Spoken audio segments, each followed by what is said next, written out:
Good afternoon, ladies and gentlemen, and it's my pleasure to welcome you to this press briefing of the first working day of Denmark's presidency of the Security Council for the month of August. My name is Emil Paulsen. I'm the spokesperson of the Permanent Mission of Denmark to the United Nations. And let me also start by paying tribute to the Permanent Mission of the Democratic Republic of Congo for their stewardship of the work of Security Council for July. It's an honor for Denmark to assume the responsibility for August. I'm especially delighted to welcome Her Excellency Ambassador Christina Markus Lassen, our permanent representative to the United Nations, who shortly will present the program of work of the Security Council for August.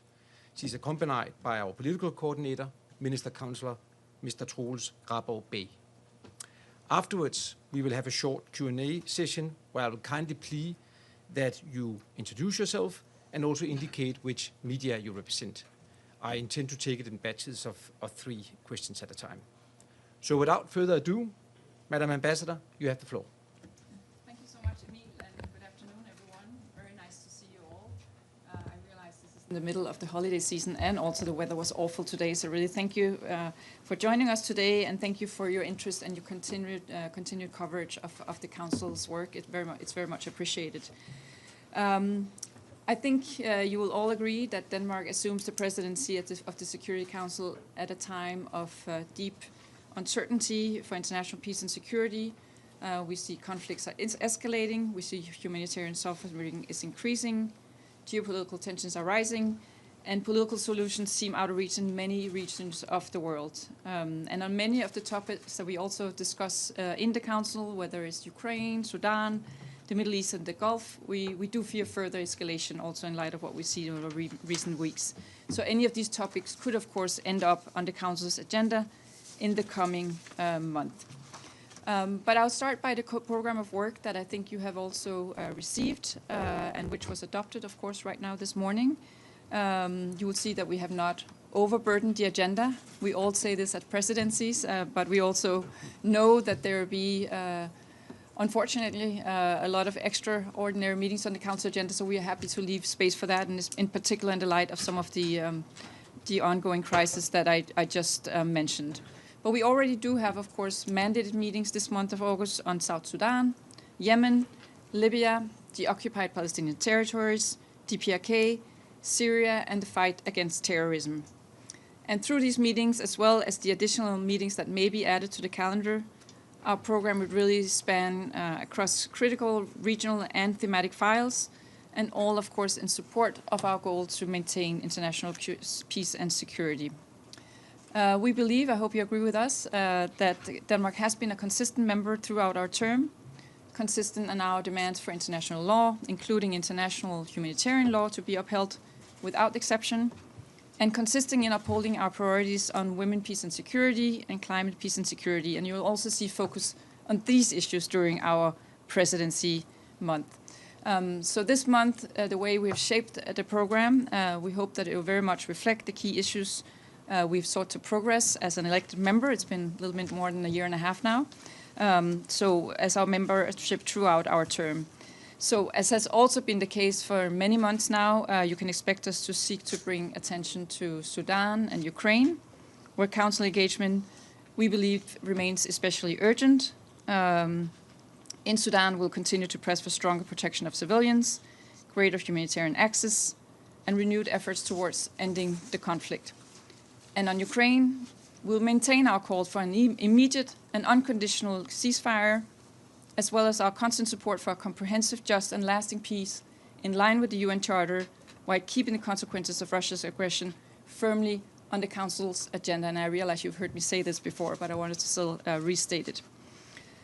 Across our agenda, we see that where conflicts erupt, hunger often follows, and that's really the background for the so-called signature event that we are hosting under the leadership of the Danish Minister for Foreign Affairs on the 25th of August. It's going to be a high-level open debate on conflict and hunger, an issue, again, that we have consistently championed.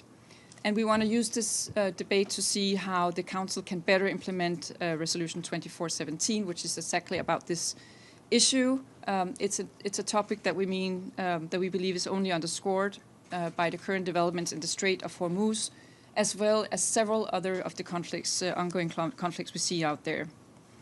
We'll have one more open debate, and that's the annual debate on working methods. That's going to be on the 19th of August. That's also, we believe, advancing our long-standing commitment to a more effective, transparent, and inclusive Security Council. So that's really a topic that we believe is very important, and also where we want the whole engagement, hopefully, of the wider membership of the UN. Then there are several known unknowns, if I use that expression, that we can expect, that we can't confirm yet, but we expect this month also. We hope to very soon receive the Secretary General's review of the future of peace operations. It's been in the works for a while, as you know. So if and when we receive that, we expect, together with Pakistan, who's our co-partner in the duo cooperation on the future of peace operations, we hope for a council consultations, at least a discussion of that, to address and assess the report. That's going to be very important. It's something that's been very much in focus also in our membership. So looking forward to that also. I think another thing I didn't mention yet, but which we also will be watching very closely, the situation in the West Bank, but also in Gaza. On the latter, we hope to see, of course, progress on the implementation of 2803. But also on the West Bank, we've seen a lot of concerning incidents over the last few weeks and months, so we could also expect that those two issues might be on the agenda. The same goes for the situation in Lebanon. The post-UNIFIL arrangements will have to be decided, as you know, by the Council members. We have been presented by some options for the Secretary General. So right now we are waiting for the best time to actually discuss that future configuration. Then August is also a month. This is also not on the program. It's a rather grim anniversary, we believe, of the 5 years since Taliban's seizure of power in Afghanistan. And we'll also find some way to mark that occasion, so we all have some focus on that and the many consequences it's had for the population, in particular for women and girls. And then finally, I know you're all waiting for it, we do hope, of course, to make progress on the selection of the new Secretary General. This is arguably one of the most important decisions of the Council this year. We obviously cannot comment on the results, if you wanted to ask me that, of the straw polls last week, but we do expect to conduct another round of straw polls later this month. We are, as Presidency right now, aiming for and hoping to schedule on the 21st of August, but obviously, as you can appreciate, there's a lot of bits and pieces out there that are variable that are moving. So, but that's at least our aim for now with that date, and we assume that there will certainly be one straw poll during our presidency. We see this as a joint process with under the Charter, so this will all be done in cooperation with the General Assembly. Also, as you know, there needs to be also a hearing, an interactive dialogue with the General Assembly. So these are some. I feel that was quite a lot already. These are some of the issues on our mind, our agenda for the coming month. They represent the ones I've mentioned, areas also where we believe that the Council should do more and should act, and at very least they direct our continued attention. So this is something I can promise you for this month. As Presidency, we'll continue to work for solutions and also remaining very strong in our principles. That's it for me now, but I'll look forward to receiving your questions and comments. Thanks a lot, Ambassador. And as per tradition, I think we will start with the United Nations Correspondent Association, and then I'll take 2 more questions in the first round. Over to you, Eddie. Thank you very much, Madam Ambassador, on behalf of the United Nations Correspondents Association, for doing this briefing. As you know, my name is Edith Lederer from the Associated Press, and we all hope that you will come to the stakeout often and tell us what the Council has been up to. A couple of follow-up questions. Do you expect the Security Council to take any action on either Gaza or Iran or both during your presidency? And I know you said that the second straw poll will be in late August. Is there a date that we might? I know you said the 21st. Is that pretty certain? Okay, thanks a lot. That was almost 3 questions in one question, but that's fine. Okay, we will take one more. I think We didn't expect less. Carrie Newton. There's a mic. Thank you, Emil. Good luck, ma'am, Ambassador, for this month of presidency. Just a quick follow-up about the straw poll. Can you give us at least a kind of a insight? Is there some discussions on margin of the straw poll plan between members? What's the atmosphere? Are you excited? Is there some excitement, or is there some huge division? I mean, give us a little bit of the color behind the scene, please. Like that question. Yeah, I think we can take one more. Yeah, let's have one more in the first go. In the middle there, past blue. Thank you. This is about your signature event. Wondering if you could talk more on what you aim to achieve with the theme you've intended, you want to focus on. Usually, when countries hold this debate, at the end of the day, it's just 3 hours of conversations. What exactly do you want to achieve with this? And secondly, still on that, the Secretary General mulled over some sort of mechanism that would aid food, fertilizers, energy supply, and other commercial goods through this Strait of Hormuz.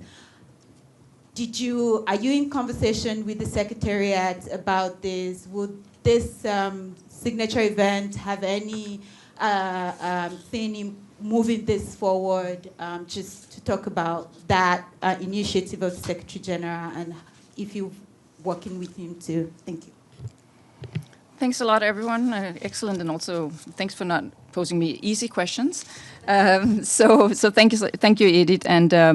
And coming to the stakeout, I would love to do it as much as I can. We should preferably agree before I do that. So that's always a little bit the challenge here. On Iran and Gaza, as I said, I expect both of them to be on the council agenda. If I expect action, the UN as well as me, it might be difficult to actually agree on action, but we still believe it's extremely important to have these issues and discuss them on the council's agenda and to see what we can do. I think on Gaza, we were obviously on the council. We adopted Resolution 2803, which also established the Board of Peace. 8 months have passed since then, so we were happy to hear last week that there seems to be now an agreement on the disarmament of Hamas and the withdrawal of Israel from Gaza. But at the same time, we also heard about new attacks and casualties, it seemed, yesterday in Gaza. So it's certainly one of these issues where I think we need to continue asking questions, also in particular on the entry of humanitarian access, one area where we've had many concerns. So I think you will see that we also have a scheduled meeting, as you know, by the end of the month, and certainly that will be one of our issues of focus, and whatever council action we could work for on that, we will of course be very interested to see what the options are. On Iran, again, it's moving back and forth. As you can tell, we were very concerned with the escalations again these last couple of weeks. Now we've heard over the weekend that there are some talks ongoing. This is just what I have from the press, but certainly also between countries in the region, which, of course, since we from the beginning have been calling for de-escalation and resumption of diplomatic talks, that's exactly where we think this conflict should be handled. So hopefully we see something there, and if necessary, and if somebody raises from the council membership, we will certainly have that on the council agenda. And I think that's quite possible. Also, what I hear from colleagues. So the straw poll, yes, we are aiming. We have hoping for the 21st of August. So that will be 3 weeks after the first 3 full working weeks. So that will be, we think, a good timing. But it could, of course, be affected by various. There's lots, as I was saying, moving factors here. But that's what we were hoping for. And you were asking if I can say a little bit about the discussions and excitement. I mean, we're very excited about it, and we think it's historic to be part of this process. So yes, I can say, and I think that's all I can say, unfortunately, and I hope you respect that confidentiality in that room. There was, of course, a lot of suspense and excitement. We know that this is a very important issue that we're working on, and very important to try to get the council to to agreement as it's managed after all the past 9 times. So this is, I think, the spirit that we all go into these discussions with.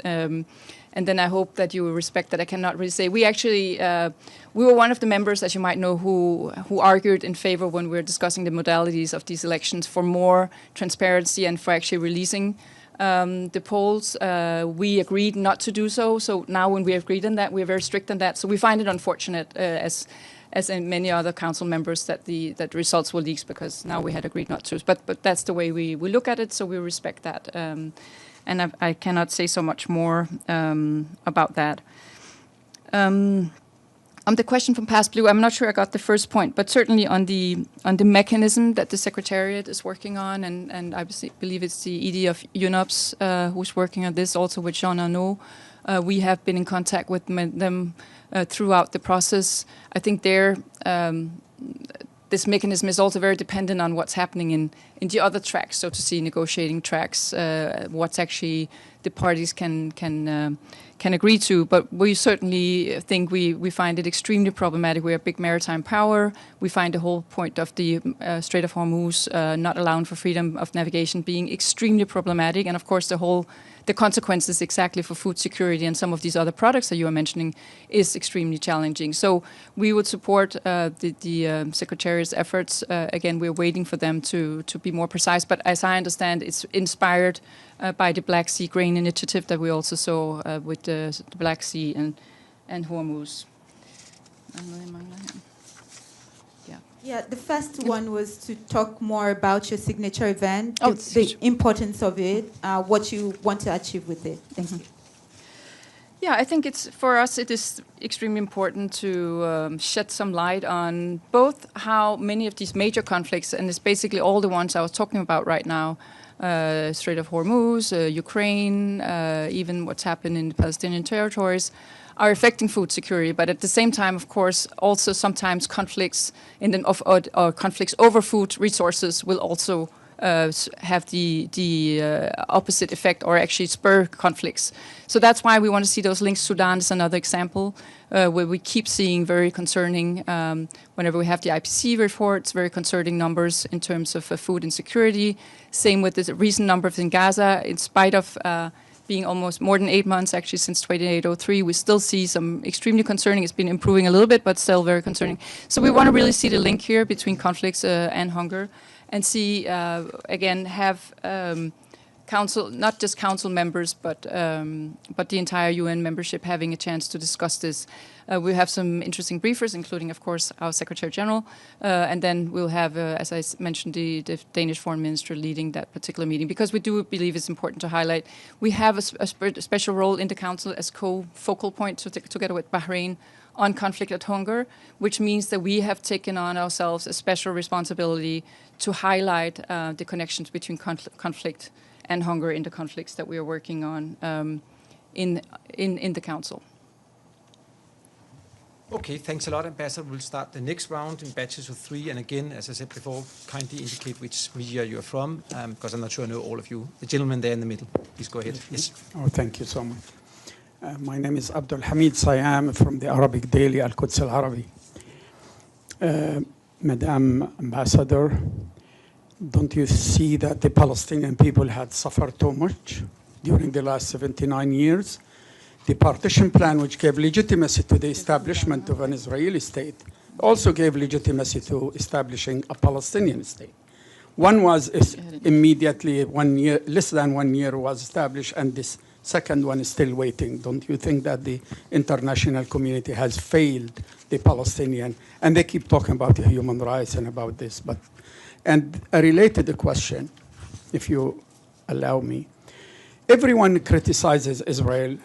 He's been attacked, from Vanessa Fraser, children in armed conflict, to Karim Khan, who was fired, to Pramila Patten, who talked about sexual violation of Palestinians, to Francesca Albanese. Do you see there is a major superpower standing for every UN official who criticizes Israel to stigmatize that person, so to scare others?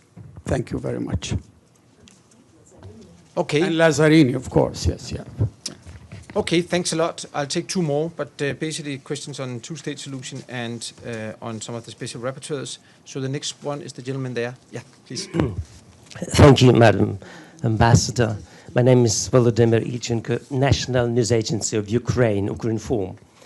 You've identified Ukraine as one of the priorities of your Security Council presidency this month. You also said that you would call for an immediate ceasefire. Could you elaborate on that? In your view, what are the most urgent aspects of Russia's war against Ukraine that the Security Council should address during Denmark's presidency? Thank you. Okay, thanks a lot. And one more, Ephraim from Arab News. Thank you so much, Emil. Thanks, Ambassador.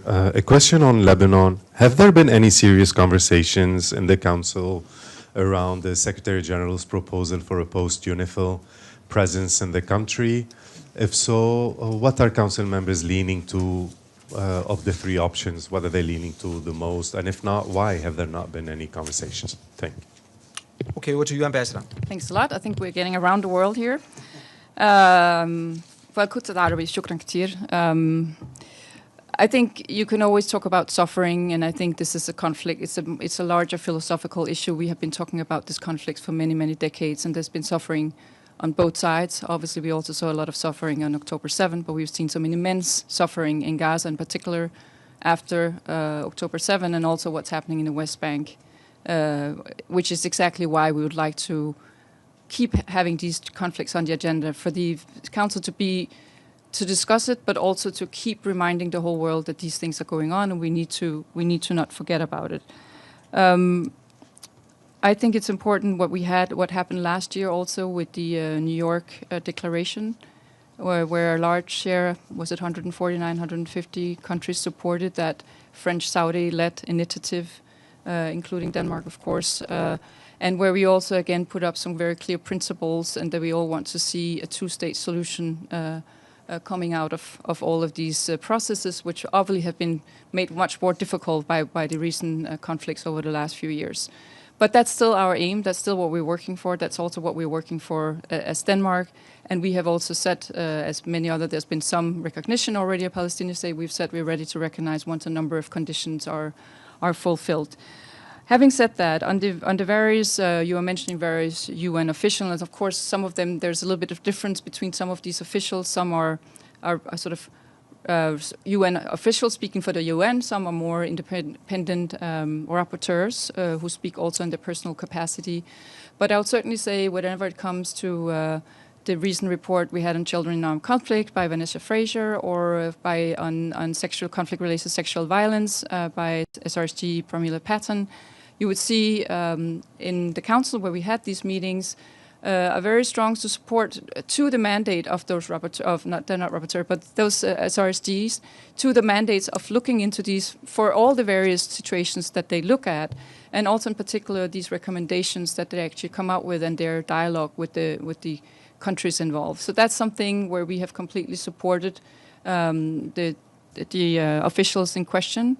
And you will see that also from our speeches in the Council. And of course, what other countries choose to do, we have seen on all the various issues that are mentioned in their various reports that there will be some countries not happy about the conclusions.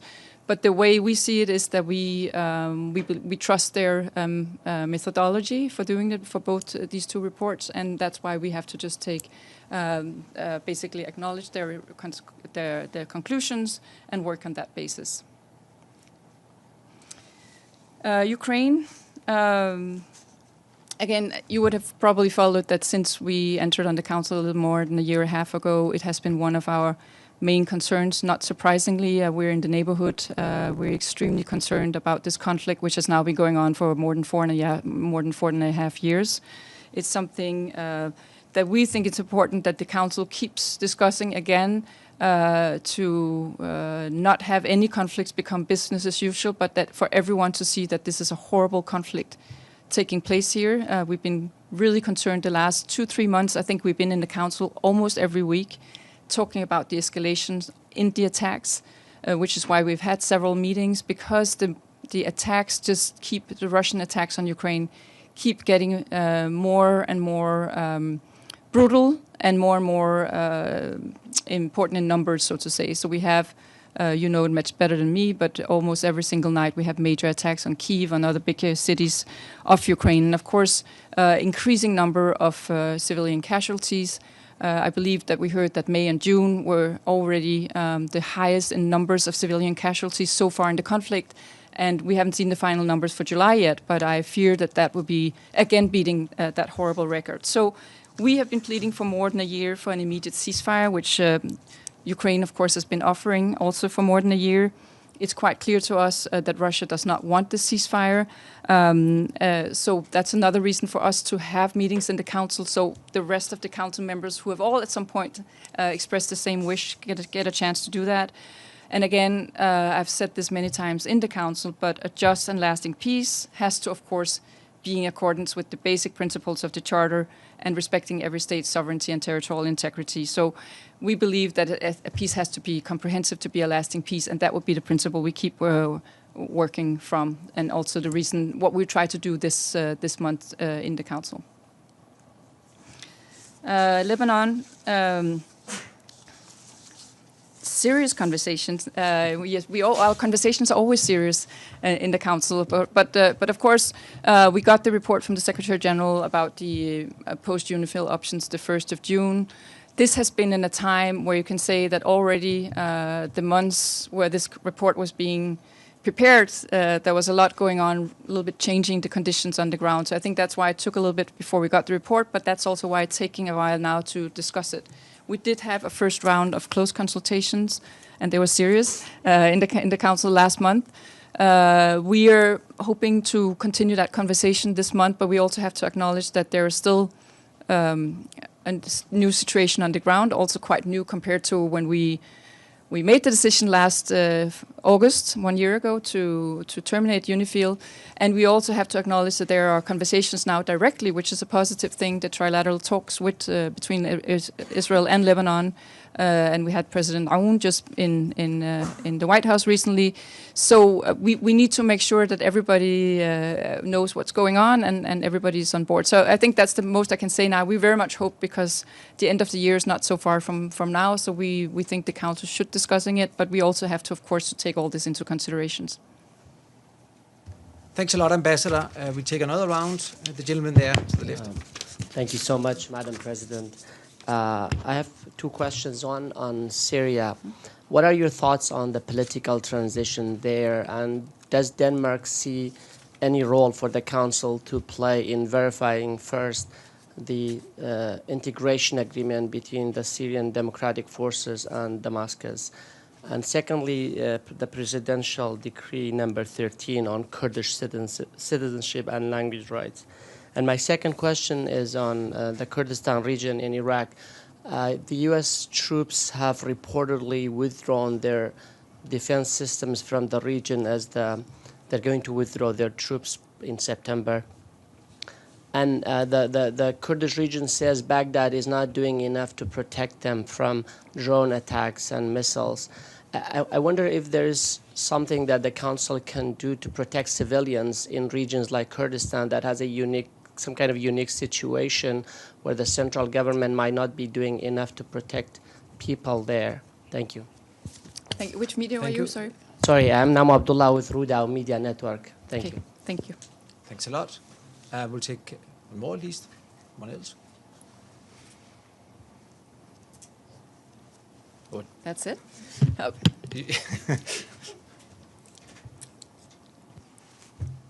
If you give me another question, just... I'll think about it. If we tell you about what it is, then I'll think about it. Just a quick follow-up on the next straw poll. Do you expect... I was sure it was going to come. Yeah. Do you expect the council members to do color-coded voting in this round? All right. Well, first to Syria and the Syrian transition. And again, we never want to be too optimistic in this business. And Syria has been through a horrible 14 years of internal civil war. Basically started as an uprising, but that's what it developed into. And I have to say, we've been quite cautiously but positively surprised by the developments in Syria since the 8th of December 2024.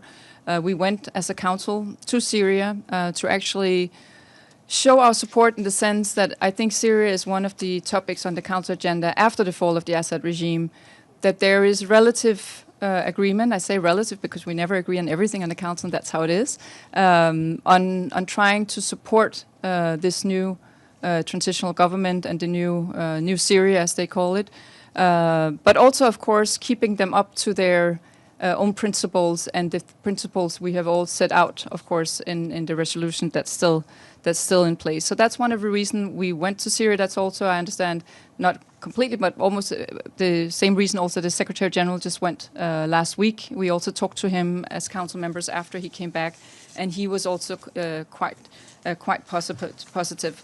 What we've been focusing on is to keep the territorial integrity and sovereignty of Syria, but we also keep reminding of some of the principles about inclusive government and transitional justice. We just had Carla Quintana in town 2 weeks ago talking about the missing persons file, and we had the two heads of the Syrian commissions also here on transitional justice also. And of course, all of that includes the question of inclusion of the Kurdish communities in the transition process. And I think we have been quite impressed that it was possible to make the deal, Decree number 13, including also the question of citizenship. Having myself served in Syria before the war and during the beginning of the war, I know how much that was an issue for the Kurdish population there, the question of citizenship.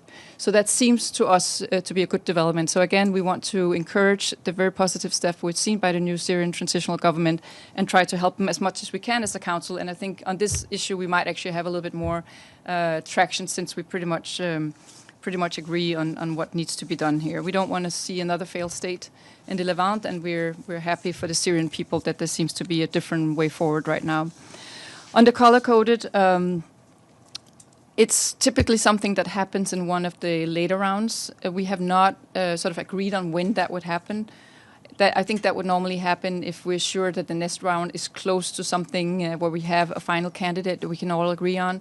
I'm not sure we're there yet. It would be typically, I think I was told in one of the two final rounds last time. Last year, not last year, but last time in 2016, I think there was 6 rounds, and this happened maybe in the second to last round. So without having discussed this with my colleagues I will not assume that we will have color-coded ballots already in this round.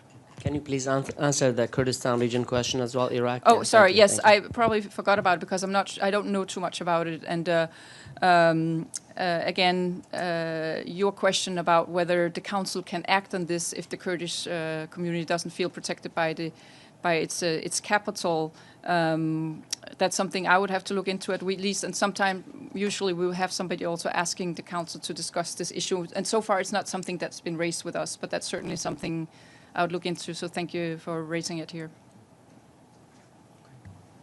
Okay, thanks a lot. I think I didn't see a lot of hands, so we have time for 2 more questions, I think. We don't have to, it's okay if there are no more questions. Okay, good. No, but I think we need to also hear some who hadn't had the chance to pose questions. So down there in the room. Thank you very much. My name is Daisuke Ijima from NHK Japan. So my question is about Greenland. About Greenland. So when your country is facing the threats from Russia, but at the same time you are facing a problem with the United States, how do you planning to manage a presidency?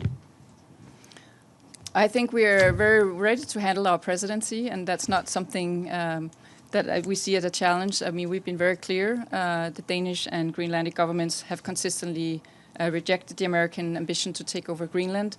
There is a diplomatic track that we have now agreed on. We, of course, want to address completely legitimate American concerns about security in the Arctic or the higher north, while respecting Danish and Greenlandic red lines. And those red lines are, for the Kingdom of Denmark, respect of our territorial integrity and sovereignty. And for the Greenlandic government, it's about the respect for the Greenlandic people's right to self-determination. So that's what I can say. There's a diplomatic process now, and that's what I can say from here. All right. Okay, great. Thanks a lot. I think one last question, and then we bring it to a close. get the second chance. Thank you again.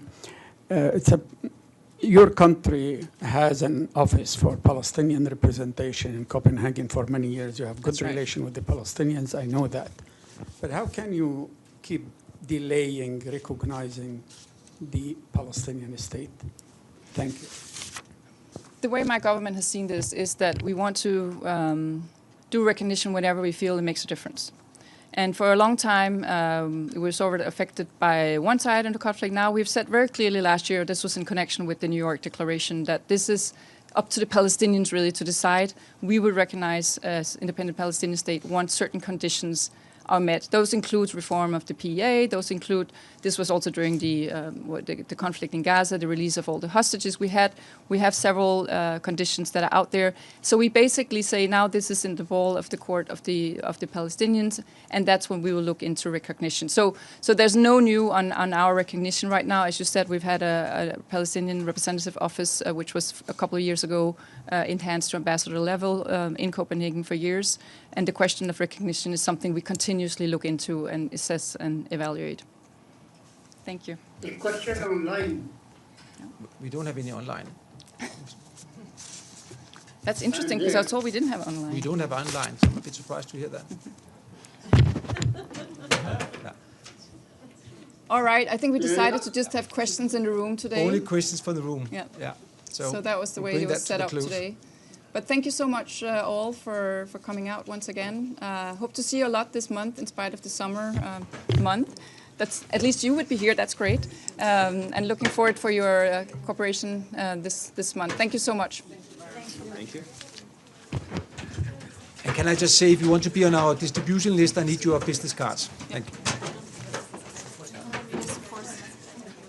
Yes, you can. Yeah, okay, I think I've seen you. Yeah, okay, so you have this pen.